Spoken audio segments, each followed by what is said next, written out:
Hey YouTube, it's Luke here. I'm doing a review for you today on the Miller Bobcat 250 EFI. So the one that I have here is the fuel injection model. If you're getting the carbureted model, it's essentially the same thing with a couple small differences that I'll go over here in a second. But let's just dive right into this. Now, this is going to be a great machine for portable welding, even for hobby welding, up to like commercial grade stuff. So that's what I bought it for. As you can see, I put it on my trailer here. I got a lot of other welding and cutting equipment with it, and what I purchased it for was to go out. I got a lot of farmer friends, and when the plows break in the field and things like that, I like to go out and help them out. So this is exactly how I'm going to do that with this welder right here. Now, this is a multi-process welder, so this has the ability to run power supply for both constant current and constant voltage applications, okay? So what that means to you is you could run stick, MIG, flux core, TIG process on this. I have a TIG torch that I connect right to my welding lead, and I hook the argon hose up, and I'm just ready to TIG, right off of the stick mode. It does have a switch right over here on the side, so you can run stick, TIG. There's AC. I like to run my 6011 on AC, so it's really nice that this has an AC mode. Both the 225, the 250, and the EFI all come with the AC mode. So that's one thing that Miller kind of has over Lincoln, which I'll get into in a second as well. And then you have a wire positive and negative on here. So depending on whether you're running MIG or flux core and what kind of wire you've got the ability to run all those processes right from one machine. Now, you've got two other adjustment knobs here, one of which is a coarse adjustment, meaning like there's a range. It starts from 40 amps to 130 amps, 60 to 160, 80 to 225, and 100 to 250. What you do is you select the coarse range, and then over here on the far right, you use a fine-tuning adjustment to kind of go from 0 to 100% of that range. So consequently, if I set it to the range of 40 to 130, turn the fine adjustment all the way down, that's 40 amps.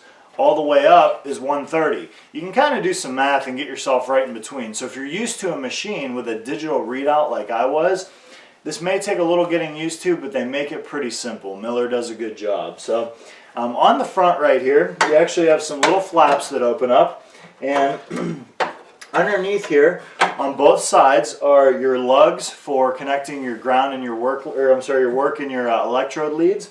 Then you have a 220 with a 50 amp breaker on it. So if you need to run pretty much your whole house in the event of a power outage, you can do that because this has a 220 output. It also has 4 sockets for just regular 120 volt, and those have 20 amp breakers on each one of them. So one thing that I've done so far is I plug my plasma cutter right into this, as well as the air compressor to run it, a couple outdoor lights, and now I've got a completely portable, full functioning welding outfit just from this one power source right here. So it's pretty awesome. And in case you're sort of new to this or you forget some rod information, they've got a little table right here under one of these doors that tells you a little bit about whether you should be running 6010, 6011, what current settings you should be running with those, certain wires or TIG. Just kind of a little reminder, quick reference guide, which is pretty cool, especially for some people who might be new to welding. So on the top, when you turn the switch on, first thing you're going to hear is the electronic fuel injection module cycle, and then the meter up here on the right is going to light up. That's actually a fuel gauge and an hour meter. It does give you any warning information. There's a light that go off if you have a problem with the welder. And then that's in the run and idle position. It shows you the hours that are currently on the machine. If you go to the run position, it'll actually show you your remaining hours until your next oil change is due.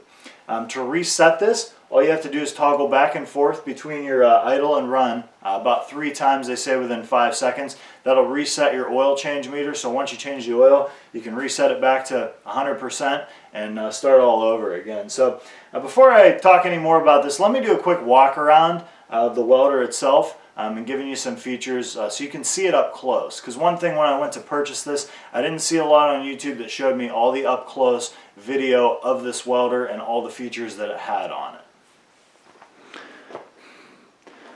Alright guys, right here on the front panel, what you're going to notice is those controls I was telling you about just a minute ago.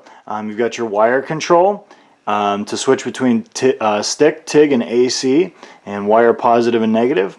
You have your coarse adjustment knob right in the center, and then you have your fine adjustment knob on the right hand side.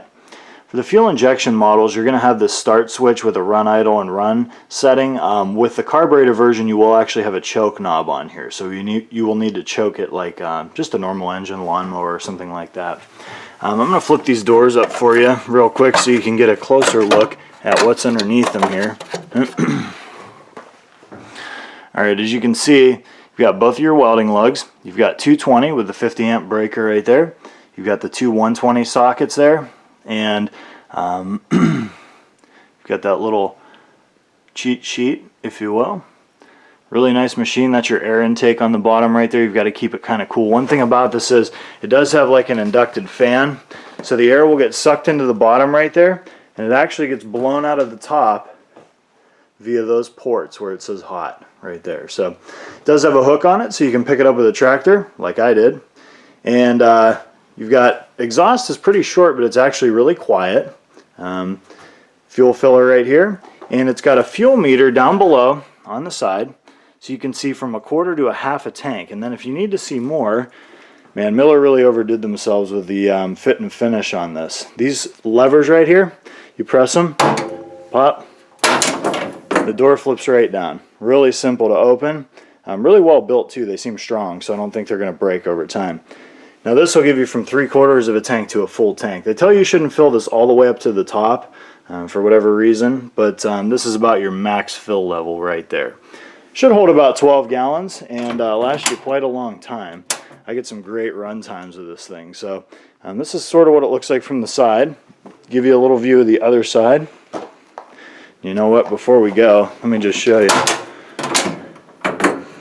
This is actually where your oil filter is. You can see the filter right back in there. And then the oil fill tube is going to be in the top, which I'll show you in a second here. It's important to know for maintenance. These little switches are great.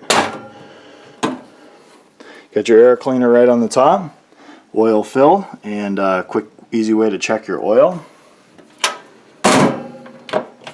There's not too much under the other side. I do have some cables blocking the way here, but I'll give you kind of a quick peek behind it. You can see this is just access to all your plugs and wires and things like that. Really nice unit though. The battery, when you get it, will not be connected. It's actually all the way in the back right here. Kind of dark down in there, so it's tough to see, but it does come with a battery. Mine came with about an 80% charge on it, so I might recommend right from the factory putting a battery charger on it when you get it. But overall, beautiful machine, really nice controls. It's worked really well for me. And one thing I was comparing this to was the Lincoln, the Ranger 250. This beat it hands down. Save money on it. And let me just tell you, I bought this at weldersupply.com, and I got it cheaper than anywhere else. It was $4,099 out the door, no tax, free shipping, and I couldn't find it cheaper anywhere else online. So might be a good place for you to check out. You're going to save about $500 from the Lincoln on this, and you're going to add fuel injection. So to me, it's a no-brainer. You're getting a 12,000 watt generator output on this. And one more thing to note, when you run the generator to get your maximum generator output, none of these knobs have anything to do with the generator except the fine adjustment. You want to make sure the fine adjustment knob is all the way up to 10. That'll ensure that you're getting maximum generator power out of this. And you do have the ability to weld and run the generator at the exact same time. They recommend that you set the fine setting around 7 and then adjust your coarse setting accordingly depending on the rod you're running. So you can weld and run generator. There's a guide that comes with a manual that tells you exactly how much generator power you can use while you're welding. And it ranges depending on what kind of rod you're using, but I mean you can run a decent amount of power off of this while you're welding. So really great power supply, great functional unit. Definitely going to last you a long time. It's well built, and I think Miller has a lot better support than Lincoln. So you know, this is one thing that I was kind of hesitant to go with, but I decided to, and I've been very happy with my purchase.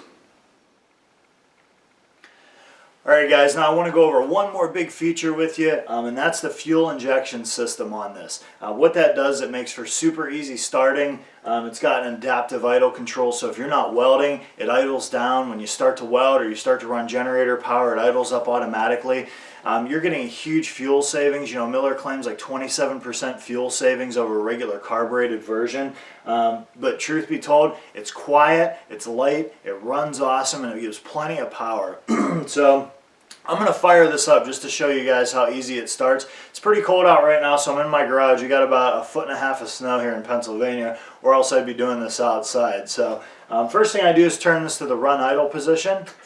It's going to cycle the fuel injection module all the way down to run, and then I'm just going to hit start. This is going to fire up. I'm going to flip it back down to the run and idle position. You're going to hear after about 10 seconds this thing idle down. So here we go.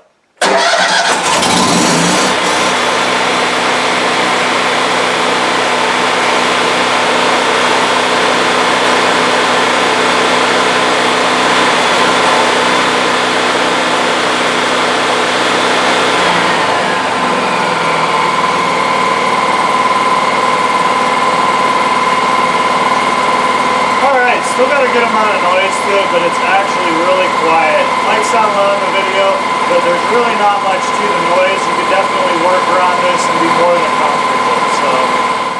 Alright guys, that's been my review on the Miller Bobcat 250 EFI. If you have any other questions or comments, please leave them below. I always love to get back to you guys and answer any questions you might have. It's a big purchase, so before you make it, ask anything that might be holding you back.